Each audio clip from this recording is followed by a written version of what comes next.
বিয়ে বিয়ে ভাব পুরো বাড়িতে। মেহমানের আনাগোনা শুরু। হবেই না কেন? বাড়িতে যে সত্যি বিয়ে। আয়াত মামাতো বোন রিয়াকে নিয়ে ফ্লোরে বসে হলুদের ডালা সাজাচ্ছে। আজ খালাতো ভাই রুবেলের গায়ে হলুদ। এই হলুদ নিয়ে কত স্বপ্ন, কত আশা করেছে সবাই। রুবেল এবং তার বন্ধু মাহিন ফুল কিনে বাসায় আসে মাত্র। ড্রয়িং রুমে আয়াত আর রিয়াকে দেখে রুবেল উচ্ছ্বাসিত হাসি দিয়ে এগিয়ে এসে দুষ্টুমি করে বলে, আরে বোনরা, কি করছেন আপনারা? আয়াত রিয়ার দিকে তাকিয়ে ভ্রু নাচিয়ে বলে, আহা, আমার ভাই তোমাকে কোরবানি দেওয়ার প্রথম ধাপের প্রস্তুতি নিচ্ছি। আয়াতের কথায় রিয়া শব্দ করে হেসে দিল। রুবেল আগের মতোই বলে, আয় হায়, তাহলে আমাকে কোরবানি দেওয়ার জন্য এত কিছু করছেন? ঠিক আছে, এরপর আপনাদেরকেও কোরবানি দিব। রিয়া হাসতে হাসতে বলে, কেন, আপনার কাছে পাত্র আছে নাকি? আয়াত ফুল ছিঁড়তে ছিঁড়তে বলে, পাত্র পাবে কই, ভাইয়ার কাছে তো মনে হয় আছে গরু ছাগল। আয়াতের কথায় মাহিন বেশ কমেডিয়ান হয়ে বলে, ওইটা কিন্তু ঠিক হচ্ছে না। আমরা কি দেখতে গরু ছাগলের মতো নাকি? কষ্ট পেয়ে মরে যেতে ইচ্ছে করছে আমার। আয়াত আর রিয়া সমানভাবে হাহা করে হেসে ওঠে। রুবেল ফাজলামের ভঙ্গিতে বলে, আপনাদের জন্য গরু ছাগলে ঠিক আছে, মানুষ হলে তো মেকআপ কিনতে কিনতে এমনিই গরু হয়ে যাবে। রুবেলের কথায় মাহিন সাই দিয়ে বলে, এটা কিন্তু ঠিক বলেছ বন্ধু। মেয়েরা এখন শুধু মেকআপ করে, আমাদের মতো অসহায় ছেলেদের শেষ করে দেয়। আয়াত গাল ফুলিয়ে বলে, কি বললেন আপনি? মাহিন রুবেলের পিছন আড়াল হয়ে অসহায় ভাব নিয়ে বলে, দেখ বন্ধু, আমাকে কিভাবে ধমক দিচ্ছে। আমার বুঝি ভয় লাগে না? রিয়া মুখ চেপে হাসল। রুবেল কিছু বলার প্রস্তুতি নিতেই তার মা চলে আসে। আয়াত খালামণিকে দেখেই আহ্লাদী কণ্ঠে বলে, দেখো না খালামণি, তোমার ছেলেরা কি বলে আমাদের। খালামণি দুষ্টুমির সুরে ধমক দিয়ে বলে, এই আমার আয়াতকে কিচ্ছু বলবি না, বাইরে স্টেজ সাজানো কত দূর, এইসব দেখে আই যা, কত কাজ বাকি। হ্যাঁ, রুবেল মায়ের কথায় সম্মতি দিয়ে বন্ধুকে নিয়ে বাইরে চলে যায়। খালামণি আয়াতের মাথায় হাত বুলিয়ে বলে, আয়াত তোদের ফুল সাজানো হলে খাবার সাজানোর কাজ করতে হবে, আমি সব বানিয়ে দিয়েছি, সন্ধ্যা থেকে মেহমান আসবে মা। রিয়া হালকা হেসে বলে, পপি, তুমি চিন্তা করো না, আমরা সব করে নিব। তুমি যাও, ওদিক সামলাও। খালামণি চলে যায়। আয়াত আর রিয়া সবকিছু সাজিয়ে নিল। সন্ধ্যায় বাড়ির চারপাশ রঙিন আলোয় আলোকিত হয়ে ওঠে। দেখতে অসম্ভব সুন্দর লাগছে। আয়াত আর রিয়া এক রুমে সাজতে বসেছে। দুজনের সাজ শেষ হওয়ার পর রিয়া নিজেকে আয়নায় দেখে আয়াতকে বলে, দেখ তো, আমাকে কেমন লাগছে? আয়াত রিয়ার দিকে তাকাতেই রিয়া হা হয়ে যায়। আয়াত রিয়াকে পা থেকে মাথা অবধি দেখে বলে, মাশাল্লাহ, অনেক সুন্দর লাগছে। রিয়া আয়াতের পা থেকে মাথা অবধি দেখে অবাক হয়ে বলে, তোকে তো সেই লাগছে রে আয়ু। গোলাপি পাড়ের হলুদ সুন্দর শাড়ি পরিহিত, খোপায় বেলি ফুল পরা আয়াতকে দেখে রিয়া মুগ্ধ। কপালে সাদা পাথরের টিপ, হালকা সাজ আর গহনায় আয়াতকে অসম্ভব সুন্দর লাগছে। আয়াত রিয়ার অবাক হওয়া দেখে হেসে বলে, এবার চল, অনুষ্ঠান শুরু হয়ে গেছে তো। রিয়া আয়নায় আবারও একবার নিজেকে দেখে নিয়ে বলে, হ্যাঁ চল যাই। স্টেজের সামনে দাঁড়িয়ে আছে হলুদ পাঞ্জাবি গায়ে তানভীর, সাথে রুবেলের আরও কিছু বন্ধু। সাদা পাঞ্জাবি গায়ে রুবেলকে হলুদের জন্য বসানো হয়েছে। মাহিন তানভীরকে ইশারায় কাছে আসতে বলে। আরে বন্ধু, দাঁড়িয়ে আছিস কেন? স্টেজে আয়। তানভীর ক্যামেরা গলায় স্টেজে ওঠার জন্য পা দিতেই আয়াতের ধাক্কায় নিজেকে কোনোভাবে সামলে নিল। আয়াত অপ্রস্তুত হয়ে বলে, আরে আপনার কোথাও লাগেনি তো? তানভীর পাশ ফিরে আয়াতকে দেখে থমকে যায়। আয়াতের চোখের দিকে তাকিয়ে তানভীরের হার্টবিট অনুভব হচ্ছে দ্বিগুণ। তানভীর হালকা হেসে বলে, লেগেছে তো, কিন্তু বুকে। আয়াত কপাল কুঁচকে চোখ বড় করে বলে, ফাজলামি করছেন আমার সাথে? ধাক্কা খেলেন বাহুতে আর ব্যথা লেগেছে বুকে? হ্যাঁ লেগেছে তো, তোমাকে দেখে একদম বুকে লেগেছে। আয়াত ভ্রু উঁচিয়ে কিছুটা ধমকের সুরে বলে, আমাকে দেখে বুকে লাগার মতো আহামরি কি এমন হয়েছে হ্যাঁ? তানভীর আয়াতের দিকে একরাশ ভালো লাগা নিয়ে তাকিয়ে মৃদু কণ্ঠে বলে, প্রেম ভালোবাসা আছে, তুমি আমার মন প্রাণ হরণ করে নিয়েছ। আয়াত অপ্রস্তুত হয়ে তাকিয়ে আছে। স্টেজ থেকে মাহিন তানভীরের এমন কথা শুনে জিভে কামড় দিয়ে দুহাত মাথায় রেখে বলে, সর্বনাশ করেছে রে, তানভীর কার পাল্লায় পড়েছে শেষকালে। মাহিন দ্রুত তানভীরের কাছে এগিয়ে আসে। তানভীরের হাত টেনে স্টেজে তুলে ফিসফিস করে তানভীরের কানে বলে, বন্ধু, তুই কিসের মধ্যে পা দিচ্ছিস? তুই নিজেও কিন্তু জানিস না, দ্রুত চল। আয়াত মাহিনের কথা না শুনেও পিছন থেকে উচ্চস্বরে বলে, যান যান, আপনার এই ক্যামেরাম্যানকে নিয়ে যান, মাথার তার সব কয়টা ছেঁড়া এই ছেলের। তানভীর আয়াতের দিকে তাকিয়ে মৃদু হেসে চোখ মারে। আয়াত চোখ বড় করে তাকায় তানভীরের দিকে। রিয়া পাশ থেকে মৃদু ধাক্কা দিয়ে আয়াতকে বলে, প্রেম প্রেম ভাব নাকি? মাথা খারাপ নাকি? যে কেউ চাইলেই কি আমি প্রেমে পড়ে যাব নাকি? ছেলেটা কিন্তু সেই বোন, তুমি না পড়লে আমি পড়বো ঠিকই। ঠিক আছে পড়িস, কিন্তু এখন চল তো। হলুদ নিয়ে বেশ হইচই হচ্ছে। বন্ধুরা রুবেলকে হলুদ মাখিয়ে ভূত বানিয়ে দিয়েছে। এক এক করে মাহিন, সজীব, আরিফ নিজেদের হলুদ দিয়ে সেই এক অবস্থা। তানভীর হলুদ দোহাতে মাখিয়ে কিছুটা দূরে দাঁড়িয়ে হাসতে থাকা আয়াতের ওপর অপলক চাহনি রেখে এগিয়ে যায়। কোনো কথা ছাড়াই আয়াতের দুগালে হলুদ মাখিয়ে দেয়। আয়াত অপ্রস্তুত বিস্মিত চোখে তাকিয়ে আছে। রিয়া ভ্রু নাচিয়ে হেসে বলে, আহা, হাউ রোমান্টিক ভাইয়া। তানভীর চোখ মেরে বলে, এটা তো শুরু কেবল। আয়াত দুহাতে তানভীরের পাঞ্জাবির কলার চেপে ধরে বলে, এসব কি হ্যাঁ? আপনার সাথে কি আমি রসিকতা করছি মশাই?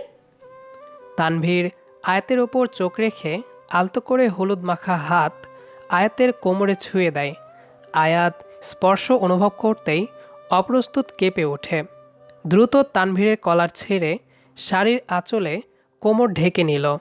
তানভীর আয়াতের অপ্রস্তুত চাহনি দেখে মৃদু হেসে বলে, এমন স্পর্শ আজীবন পেতে প্রস্তুত হও। আয়াত কিছু না বলে দ্রুত রুমে চলে গেল। রিয়া দাঁড়িয়ে হাসছে। আচমকা হাতে কারো টান অনুভব হতে চোখ তুলে সামনে তাকায়। রুবেলের বন্ধু সায়ন হাত টেনে ফাঁকা এক জায়গায় নিয়ে আসে রিয়াকে। রিয়া কিছুটা অবাক হয়ে বলে, এখানে আনলেন কেন আমাকে ভাইয়া? সায়ন বরাবরের মতো স্নিগ্ধকর এক হাসি দিয়ে রিয়ার গালে হলুদ মাখিয়ে বলে, অসম্ভব সুন্দর লাগছে তোমাকে রিমু। রিয়া লজ্জায় চোখ নামিয়ে হাসার চেষ্টা করে বলে, আপনি কিন্তু বেশি বেশি বলছেন এখন, আমাকে অতটাও সুন্দর লাগছে না। সায়ন মুচকি হেসে বলে, তুমি কিভাবে জানবে তুমি সুন্দর নাকি অসুন্দর? যে তোমাকে মন প্রাণ দিয়ে দেখে সে বলতে পারবে তুমি ঠিক কতটা সুন্দর। রিয়া চোখ তুলে তাকায়, কাপা কাপা গলায় বলে, কে দেখে মন প্রাণ দিয়ে আমাকে? সায়ন একগাল হাসি দিয়ে রিয়ার নাকে আলতো টোকা মেরে বলে, তোমার সামনেই তো আছে, বোঝো না কেন? রিয়া সায়নকে আলতো ধাক্কা মেরে ছুটে চলে যায়। সায়ন চুলে হাত বুলিয়ে হাসে। বন্ধুমহলে গানের আসর বসেছে ছাদে। হলুদ শেষে সবাই ক্লান্ত, কিন্তু মুখে হাসি আর আনন্দ নিয়ে গানে মেতে উঠেছে। মাহিন সুর তুলে গেয়ে ওঠে। গান শুনতে রিয়া আর আয়াত ছাদে ওঠে। সবাই নিচে কাজে ব্যস্ত। রাত অনেক হয়ে গেছে। দুটো চেয়ার টেনে পিছনে একপাশে রিয়া আর আয়াত গান শুনতে মন দেয়। তানভীর গিটার বাজাচ্ছে। আয়াতকে দেখে তানভীর গিটারের সুর তোলে। আয়াত তানভীরের দিকে একবার তাকিয়ে চোখ নামিয়ে নিল। মাহিন তানভীরের ভাবভঙ্গি দেখে ফিসফিস করে বলে, কাম সারছে রে, এই ছেলে দেখে আগুনে ঝাঁপ দিবেই, পরে ব্লাস্ট হলে একদম উড়ে চলে যাবে। কাল আমাকে দেখে গান গেয়েছিলেন তাই না? বিয়েবাড়িতে সবাই হইচই করছে। কালো শার্ট প্যান্ট পরিহিত তানভীর ক্যামেরায় আয়াতের ছবি দেখায় ব্যস্ত ছিল। লাল শাড়ি পরা আয়াত পেছনে এসে দাঁড়িয়ে এই কথা বলতেই তানভীর অবাক হয়ে যায়। পিছন ফিরে আয়াতকে দেখে মুচকি হেসে বলে, আরে আজ দেখি হুড়পড়ি নিজেই কাছে চলে এসেছে। আয়াত কিছু লজ্জা নিয়ে এদিক ওদিক চোখ বুলিয়ে বলে, যা জিজ্ঞেস করেছি তার উত্তর দিন। তানভীর গলায় ক্যামেরা ঝুলিয়ে আয়েশি ভঙ্গি নিয়ে বলে, মেহবুবা তো আমার একজনই, তাহলে গানটাও তাকে দেখেই গিয়েছি। আয়াত মৃদু ঝাড়ি দিয়ে অপ্রস্তুত গলায় বলে, আপনি খুব অসভ্য ছেলে, মুখে যা ইচ্ছে তাই বলেন, আপনার মুখে না কিছুই আটকায় না। আয়াত ব্যস্ত পায়ে তানভীরের সামনে থেকে চলে যায়। তানভীর হাসতে থাকে দাঁড়িয়ে। বিয়ের পুরোটা সময় তানভীর আয়াতের পেছন লেগেই ছিল। আয়াত তানভীরের এমন পাগলামি দেখে নিজেও অবাক। মনের অজান্তেই তানভীরের প্রতি ভালো লাগা অনুভব করে। রাতে নতুন বউ নিয়ে বাসায় ফিরে সবাই হাসি তামাশায় পুরোটা সময় কেটে যায়। কাল নিজের বাসায় ফিরে যেতে হবে আবার। চোখের পলকে কেটে যায় সুন্দর একটা দিন।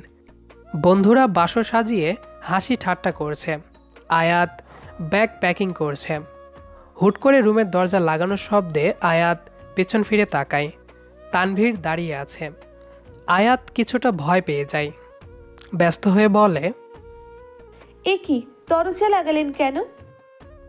তানভীর আয়াতের মুখ দ্রুত চেপে ধরে বলে, "শ্, সবাই বাইরে ব্যস্ত, এই সুযোগে তোমার সাথে দেখা করতে এলাম। আয়াত স্থির চোখে তানভীরের দিকে তাকিয়ে আছে। তানভীর মুখ থেকে হাত সরিয়ে নিচু কণ্ঠে বলে, খুব গুরুত্বপূর্ণ একটা কথা বলতে এসেছি, প্লিজ ঠিক ঠিক উত্তর দিও। আয়াত সম্মতি দিয়ে বলে, হ্যাঁ বলুন, কি বলবেন? পছন্দ করো আমাকে? আয়াত একটু চুপ থেকে বলে, হ্যাঁ পছন্দ করি আপনাকে। তানভীর হেসে জড়িয়ে ধরে আয়াতকে। আয়াত অপ্রস্তুত হয়ে বলে, আরে কি করছেন আপনি? কেউ চলে আসবে, ছাড়ুন আমাকে। তানভীর আয়াতকে ছেড়ে অপ্রস্তুত হেসে বলে, সরি, আমি আসলে খুব এক্সাইটেড হয়ে গিয়েছিলাম। It's okay. তানভীর বিদায় নিয়ে চলে যায়। পরদিন আয়াত ফিরে যায় বাসায়। কেটে যায় অনেকগুলো দিন। আয়াত খুব বাজেভাবে তানভীরকে মিস করতে থাকে। তানভীর ফেসবুকে সবসময় আয়াতকে প্রেমের বার্তা জানায়। আয়াতেরও বেশ ভালো লাগে তানভীরের এসব পাগলামি। কিছুদিন যেতে না যেতেই বাসায় বিয়ের প্রস্তাব এলো। আয়াত প্রথমে অবাক হলেও পরে খুশি হলো। তানভীর তার বাবা মাকে পাঠিয়েছে আয়াতকে বউ বানানোর প্রস্তাব নিয়ে। রুবেলও সম্মতি দেয় বন্ধু হিসেবে। এতেই সবাই রাজি হয়ে যায়। বিয়েটা আমি তোমাকেই করে নিলাম। ভালোবাসে একজনকে আর বিয়ে করব অন্য কাউকে, এমন ছেলে না আমি। বাসঘরে বসে আছে আয়াত আর তানভীর। বউ সাজে অসম্ভব সুন্দর লাগছে আয়াতকে। তানভীরের কথায় আয়াত লজ্জিত কণ্ঠে বলে, আমি না করে দিলে কিভাবে বিয়েটা করতেন? তখন তো অন্য কাউকে করা লাগতো। তানভীর চিন্তিত ভঙ্গিতে বলে, হ্যাঁ তা অবশ্য ঠিক বলেছ। তুমি না চাইলে আমি বিয়ে করতে পারতাম না, তবে ভালোবেসেছি যখন এত সহজে ছাড়তামও না। আয়াত চোখ নামিয়ে নিল। তানভীর আয়াতের গালে আলতোভাবে হাত রেখে বলে, আজ তোমাকে অসম্ভব সুন্দর লাগছে আয়ু। তোমাকে আমি পেয়েছি এটা কল্পনাও করতে পারছি না। আই লাভ ইউ আয়ু। আয়াত লজ্জায় দুহাতে মুখ লুকিয়ে নিল। তানভীর হেসে আয়াতের হাত সরিয়ে কপালে চুমু দিল। আয়াত কেঁপে উঠে তানভীরের স্পর্শ পেয়ে। আয়াত চোখ বন্ধ করে নিল। তানভীর মৃদু হেসে আয়াতকে শক্ত করে বুকে জড়িয়ে নিল। বছরখানেক পর আজ আবারও এক বন্ধুর বিয়েতে এসেছে তানভীর আর আয়াত, কিন্তু এবার আলাদা না, একসাথে। সাথে আছে তাদের ছোট্ট ফুটফুটে মেয়ে। আজ সায়ন আর রিয়ার বিয়ে। আয়াত রিয়ার পাশে বসে বলে, কি রে, ভিতরে ভিতরে এত কিছু আর আমি জানলামও না। বাহ, তুই তো সেই মন। রিয়া লজ্জায় লাল হয়ে বলে, কি বলছিস এসব তুই? সায়ন আমাকে পছন্দ করতো তাই বিয়ে অবধি আয়ু? আয়াত হেসে বলে, আহা, তাই নাকি? হাসির মাঝে বিয়ে সম্পন্ন হলো। রিয়া ও সায়নকে পেয়ে গেল আজ। তানভীর আয়াতের কানে কানে বলে, আই লাভ ইউ। আয়াত মুচকি হেসে ফিসফিস করে বলে, আই লাভ ইউ টু। আয়াত আর তানভীরের ভালোবাসার গল্প আপনাদের কাছে কেমন লেগেছে সেটি অবশ্যই কমেন্ট করে জানাবেন। দেখা হবে আবারও নতুন কোনো গল্প নিয়ে। সে পর্যন্ত আমাদের সাথেই থাকবেন। ধন্যবাদ সবাইকে।